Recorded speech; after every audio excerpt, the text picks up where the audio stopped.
Hi friends, welcome to our channel. நீங்கள் நம்ம பார்க்க போகிற ரெசிபி வந்து நொங்கு ஜூஸ் செய்ய போகிறோம். அதுக்கு நான் நொங்கு எடுத்துருக்கேன். இப்போ இதை நம்ம சின்னதாக கட் பண்ணி எடுத்துக்கலாம். ஃப்ரெண்ட்ஸ், இப்போ பாருங்கள், நம்ம சின்னதாக கட் பண்ணி வச்சுருக்கோம் நொங்கை. இப்போ நம்ம மிக்சியில் போட்டுடலாம்.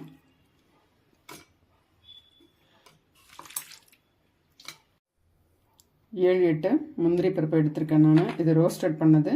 இப்போ இதையும் போட்டு நம்ம குறகுறப்பாக அரைச்சிக்கலாம். இது கூட காய்ச்சின பால் ஒரு 1/4 கிளாஸ் எடுத்திருக்கேன். கொஞ்சம் கொஞ்சமாக போட்டு நம்ம அரைச்சிக்கலாம். இப்போ நம்ம அரைச்சதை பவுலுக்கு ஷிஃப்ட் பண்ணிடலாம். ஃப்ரெண்ட்ஸ் பாருங்கள், இப்போ அரைச்சதுக்கப்புறம் நொங்கு பால் போட்டு அரைச்சதுக்கப்புறம் இப்படி இருக்கும். இப்போ நம்ம 1.5 கிளாஸ் அளவுக்கு பால் எடுத்துக்கலாம்.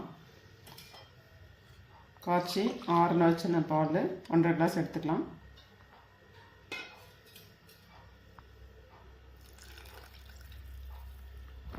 பால் போட்டு நல்லா கலந்துட்டுக்கலாம்.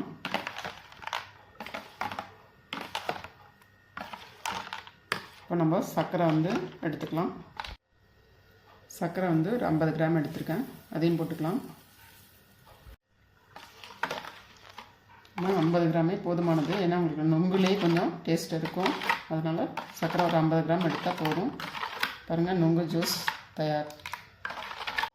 பாருங்கள் ஃப்ரெண்ட்ஸ், நொங்கு ஜூஸ் தயார். இது ஈஸியாக செய்யக்கூடியது. நீங்களும் ட்ரை பண்ணுங்கள், என்ஜாய் பண்ணுங்கள், லைக் பண்ணுங்கள், ஷேர் பண்ணுங்கள்.